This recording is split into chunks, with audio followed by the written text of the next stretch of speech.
Okay.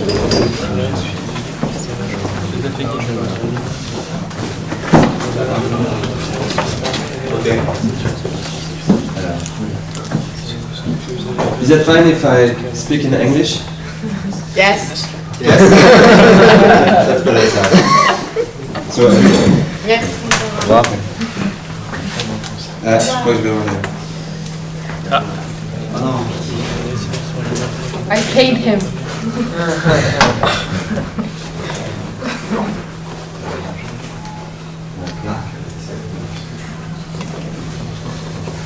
Sorry for that. So, we did the presentation yesterday. Just that I'm in Marseille. That's a neuroscience, high-level neuroscience. Ah ouais? On est là, il y a 10 ans de cours d'anglais futur.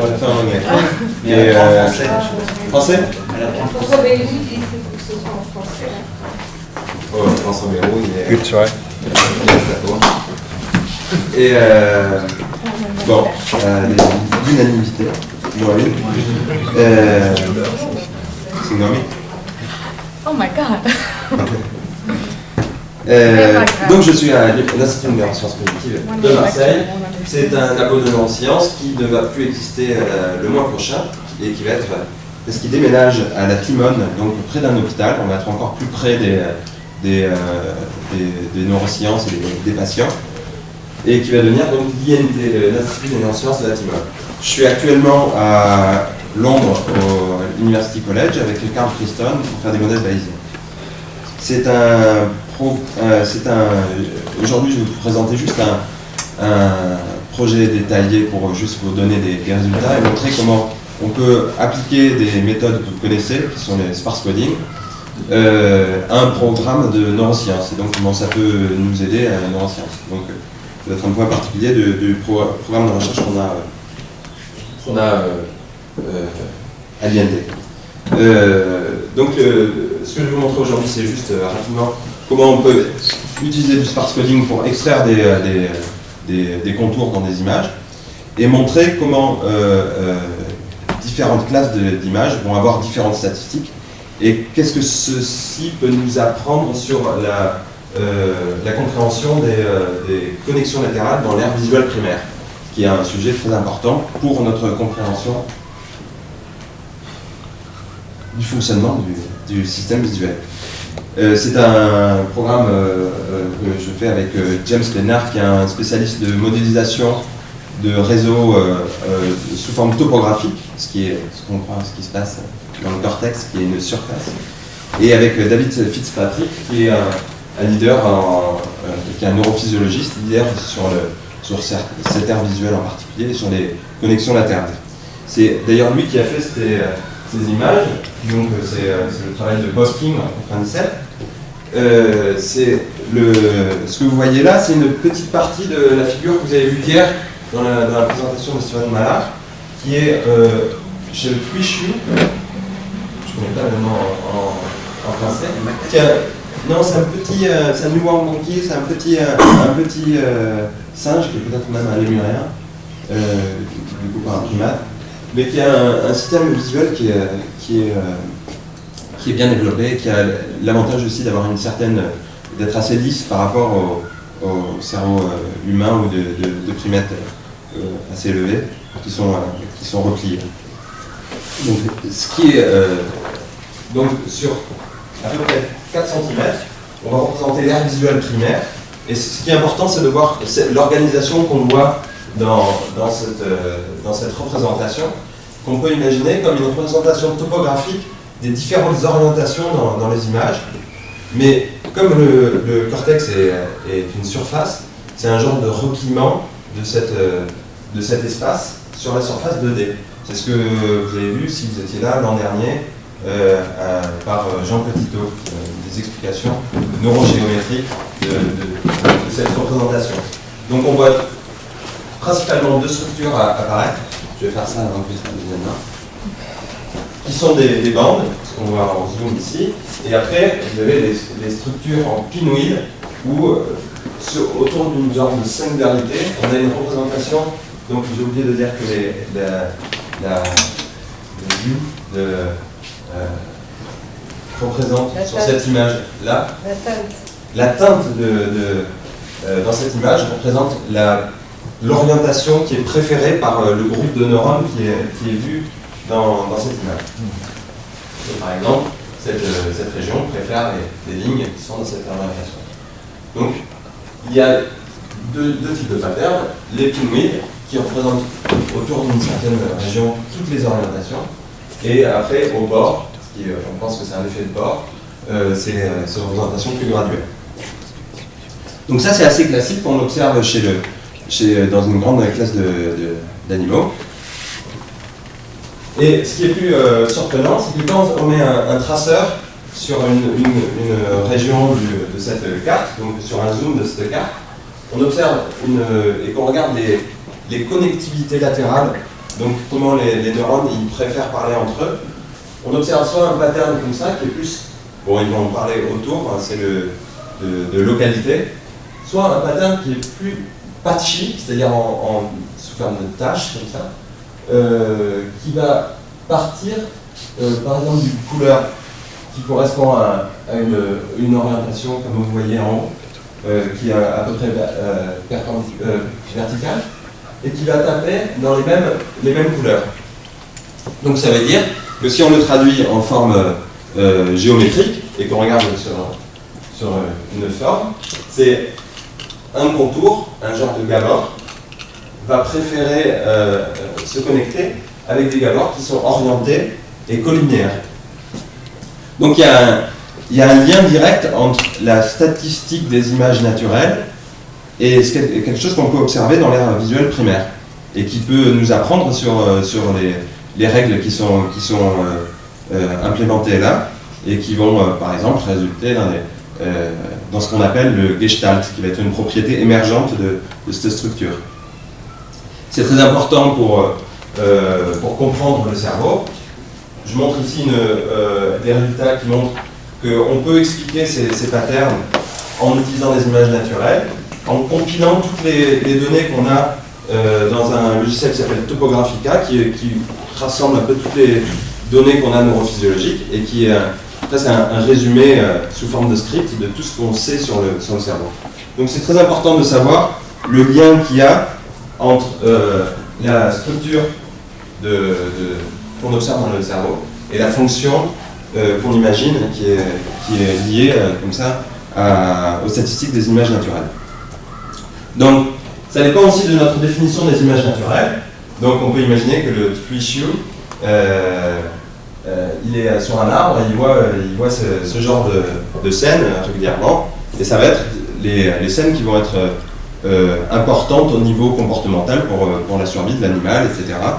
Et qui sont les choses normales. Donc là, c'est quelque chose de normal. Par contre, ce qu'il voit le plus souvent, c'est ça.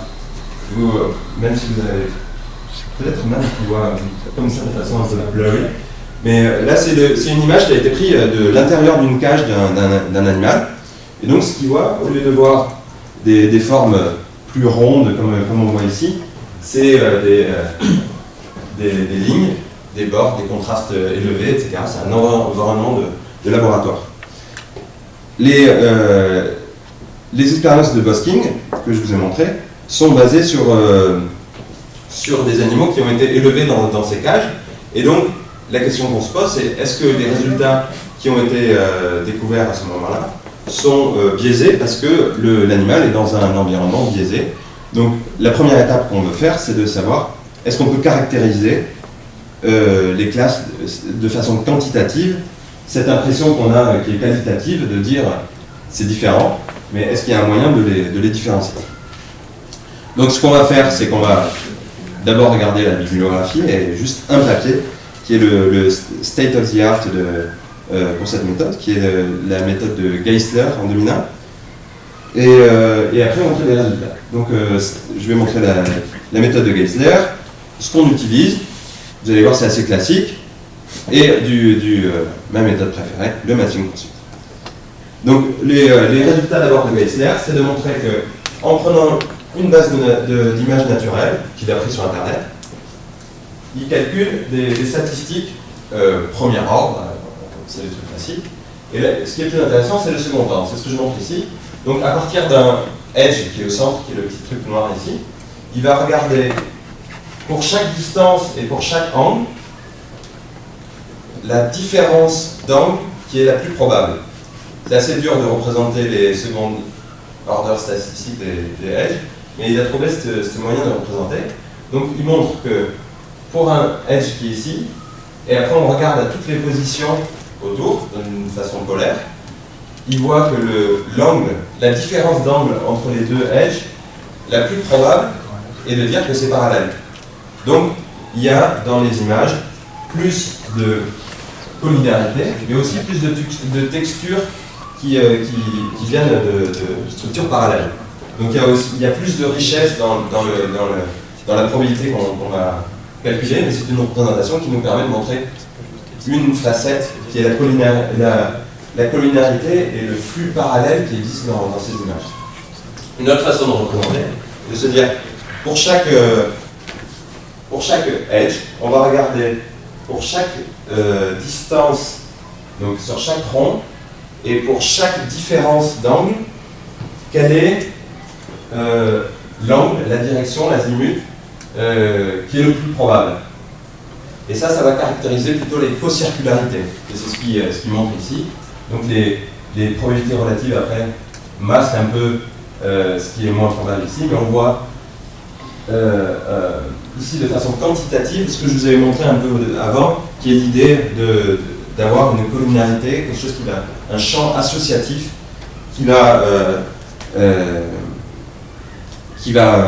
rassembler les edges des contours qui sont proches.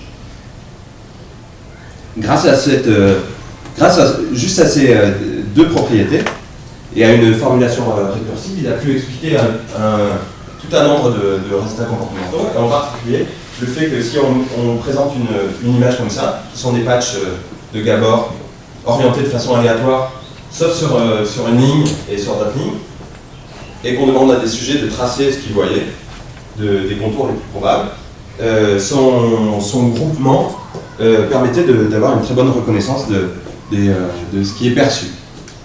Voilà, donc c'est une façon très économique de décrire des propriétés qui sont globales. C'est quand même assez surprenant que d'une observation qui est très locale, on reste à des distances visuelles qui sont assez petites. 1,23 degré, c'est un gros pouce à bout de bras.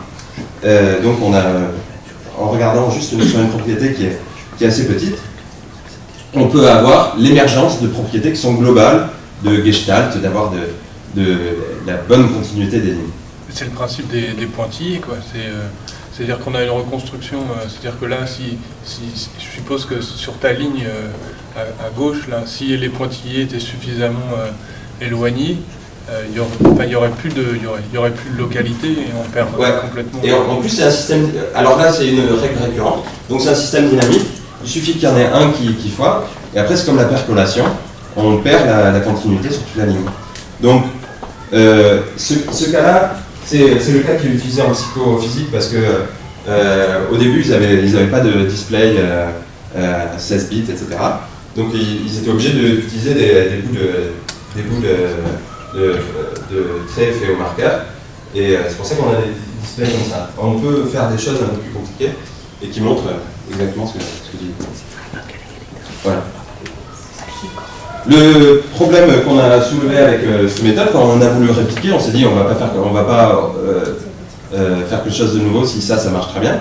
C'est que c'est quand même basé sur une heuristique. Alors là, vous allez pas voir grand chose, mais c'est le type d'image naturelle qu'il a utilisé. Et en fait, il a utilisé un détecteur de Gani pour trouver les bords à une seule échelle. Et après, il suivait les chaînes. Quelque chose de très heuristique et très commun en computer vision, mais qu'on a trouvé assez peu flexible et peut-être moins adapté pour une description de quelque chose qui se passerait au niveau du cortex visuel primaire. Donc ce qu'on a utilisé, c'est ce qu'on savait déjà, c'est-à-dire utiliser des logs Gabor, par exemple, qui sont un tiling de l'espace de Fourier que j'imagine que vous connaissez tous, qui permet d'une bonne paramétrisation de la forme de contour, qui permet de décrire différentes orientations, différentes échelles, différentes phases, c'est-à-dire on parlera des symétriques, et qui permettent une description qui est plus neurophysiologique, en guillemets, que d'autres gondelettes classiques comme les Dobechi ou la Stirable Pyramide, c'est pas de Eero Simontiel. On a montré aussi dans ce papier que ces logs d'abord étaient mieux adaptés à la représentation d'images naturelles. En termes de, ça donnait des extractions de contours qui étaient plus efficaces, aussi bien pour les transformés linéaires, donc si on faisait un tiling qui rendait la transformée orthogonale, ou même si on avait des choses beaucoup plus overcomplete, surcomplètes. Après, nous avons utilisé, avec ce dictionnaire, qui comprend tous les logs Gabor à toutes les positions, toutes les orientations, bon pas toutes, mais à un grand nombre d'orientations, à un grand nombre d'échelles. Comme les ordinateurs, ça coûte pas cher, et qu'il suffit d'eux, et d'attendre, et quand et que les corrélations sont faciles à calculer entre deux filtres de Gabor. J'ai utilisé un matching poursuite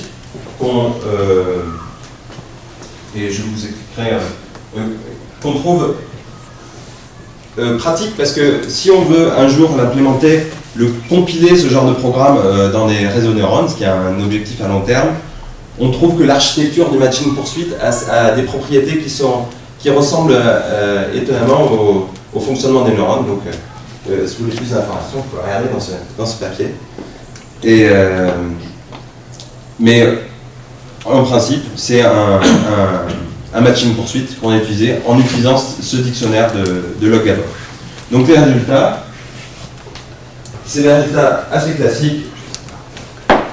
Je ne sais pas si vous arrivez à voir avec cette saturation, mais vous imaginez, là il y a un bord, on détecte les bords, on arrive à détecter à la fois les bords, les échelles, les orientations, les échelles sont montrées par les centres des wedges ici, et on voit bien sûr, on valide de façon qualitative qu'ils sont bien extraits, et ça marche aussi bien pour les deux classes d'images. Donc vous voyez aussi avec les gros cercles, c'est là pour montrer des extractions de contours de plus grande taille. Donc juste pour dire que ça marche. Donc les résultats, c'est que... Aïe. C'est pas ça. Bon. Vous allez devoir me croire. Voilà. Donc, ce qu'on montre en faisant ça, c'est on a calculé plein de contours, on a leur position, leurs orientations. Donc il suffit de le passer à la moulinette d'un histogramme et de calculer, comme l'a fait Geisler, une représentation, par exemple, de dire pour un contour central, quel est à chaque position, à chaque angle et azimut, l'angle qui est le plus probable. Ce qu'on trouve avec les images naturelles, c'est le cas que je montre ici, c'est qu'on a exactement ce que Geisler avait montré. J'ai peut-être un peu exagéré en rajoutant. J'aime pas mettre des couleurs pour les probables, donc j'ai mis du alpha. Et donc il y a des transparences. Les probabilités sont codées par la transparence, ce qui fait qu'on voit peut-être pas très bien le fait qu'on a exactement le même résultat que Geisler. La différence vient quand on utilise des images d'environnement de laboratoire, où là, par contre, on a moins des textures qui sont présentes dans les images naturelles, mais on a un très fort biais pour les collinéarités.